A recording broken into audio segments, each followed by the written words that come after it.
I've learned a lot about relationships over the years from living with partners myself and from my work as a sexuality educator and therapist. And although those relationships all had varying results, one of those relationships actually ended and we continued to live together for about 6 months, but I'll tell you about that more later. In this video, I'm going to talk about 4 things that I think you should know or at least consider before deciding to cohabitate. The first thing is to know your why or create a shared vision. Before you move in with a partner, get crystal clear about what this step means for each of you. Is it about convenience, commitment, saving money, or deepening intimacy? For some people, living together is a step that comes before marriage. For others, it's a practical decision. It's a way to share rent or spend more time together. While there's no single right reason, there is a big difference between sliding into living together and deciding to. Cohabitation can mean totally different things to different people. I'm by no means saying that anyone has to follow some kind of typical timeline. Relationships do not have to move in one direction to be meaningful or successful. Cohabitation has become very common. Nearly 6 in 10 US adults have lived with a partner, more than the share who have ever been married. And thankfully, most people have moved past the whole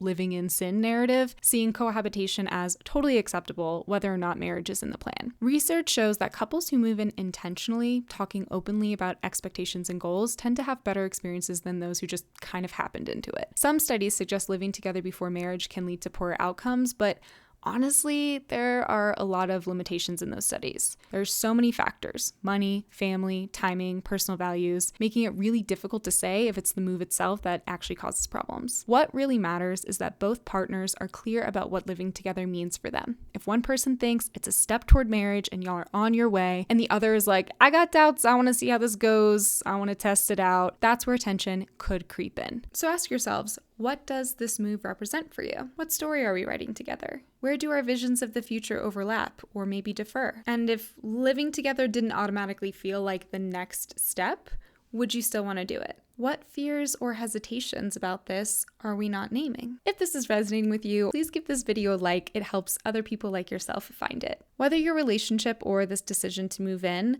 leads to lifelong partnership or evolves into something new, or ends with love and care, being intentional rather than just maintaining the status quo helps everyone make choices that reflect what they actually want rather than just what's expected of them. If you want to live with someone, whether it's a significant other or a friend, there's an element of collaboration and co-creating a life together. So why not start right now? The second thing you should know is that household responsibilities don't just magically sort themselves out. You'll need a system for the chores, bills, groceries, and all the life admin that comes with keeping up with a home. And this isn't just me saying this, okay? A while back, I asked folks on Instagram to share some advice or some tips for moving in with a partner. I am not exaggerating. The majority of the responses were about things like the dishes and the cleaning and the cooking and the kids. Basically, the same stuff you would have to work out with a roommate is still relevant when you are in a romantic relationship. With this, I always suggest setting up regular check-ins to help make sure that the housework and the relationship and romantic work feel fair. Focus on solutions, on finding better systems together rather than suffering in silence or keeping score on who's doing more. One resource for this is called Fair Play by Eve Rodsky. There's a book, a card deck, and even a documentary that dives into how couples can divide domestic labor more equitably. Of course, it's not just about dividing tasks. The third thing that you should know is no matter how close you might be with someone, daily life tends to look a little bit different when you start sharing a space and routines. You'll see how your partners really live, whether it's late nights or early mornings, their weekend habits.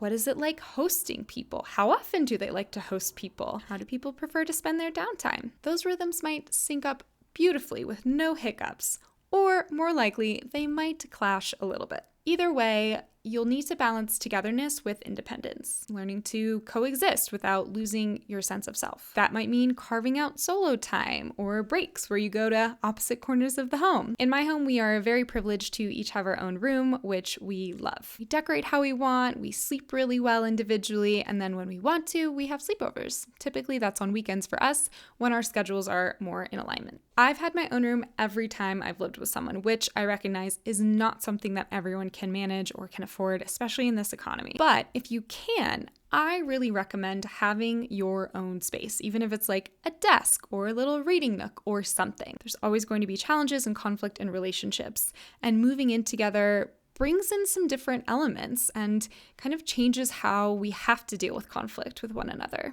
Which brings me to my next and final point. Not every relationship lasts forever, and that is okay. I think it's important when moving in to have a breakup plan. Before signing a lease or buying really expensive furniture, talk about what you would do if you split up. Who moves out? How would finances be handled? The reason that I look at this as a proactive approach is for things like if you're going halvesies on a new couch, right? If you each spend $500, $1,000 each on a new couch, which is easy to do, who keeps it if you all break up or someone has to move out? Does one of you pay the other person?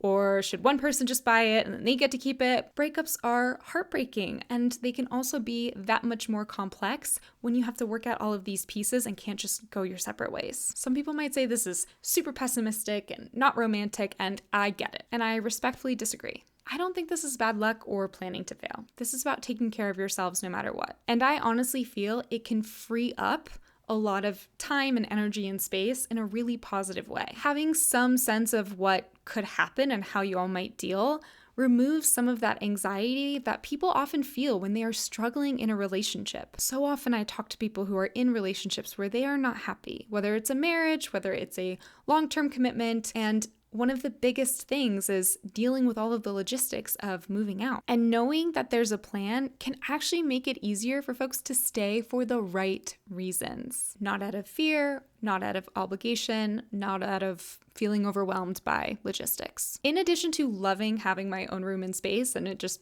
being an important thing for me, this can also be a really great breakup backup plan. And it really made a difference when during COVID, in a brand new state where I knew basically nobody, my partner and I, who I was living with, broke up. But because it was COVID, because we didn't know anyone, because I didn't want to live with someone I didn't know who wasn't taking it seriously, we ended up living together for 6 more months. This is not ideal. There were lots of factors, extenuating circumstances, and I think we handled it fairly well. Maybe that's something to talk about more. How to live with someone when you don't want to date them anymore. But yeah, we were in a bind and we were able to do that because we had our own spaces. But if one of us needed to move out for whatever reason, we could have done that. One person could have stayed and they could have rented out the other bedroom. No problem. But if we were in a studio or one bedroom or were just intertwined financially, couldn't afford the rent without the other, it would have been really different. So sometimes that kind of foresight and planning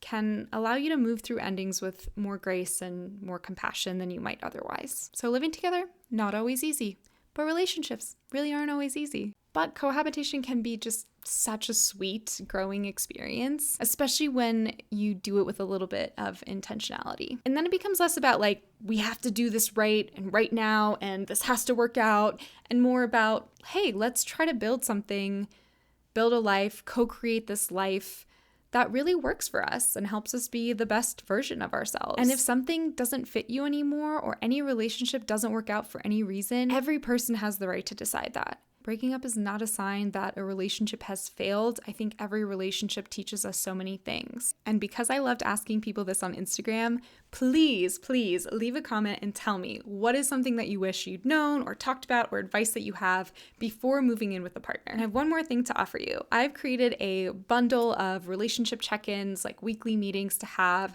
with a significant other so that you can keep having and creating the life that you want through intentional conversations. I offer that bundle for free for all of my Substack newsletter subscribers. So you can find that link in my description. Otherwise, I'm going to keep making videos about relationships and communication and sex and mental health. So make sure you subscribe if you haven't already. There are more videos here that might be interesting for you, and I cannot wait to see you next time.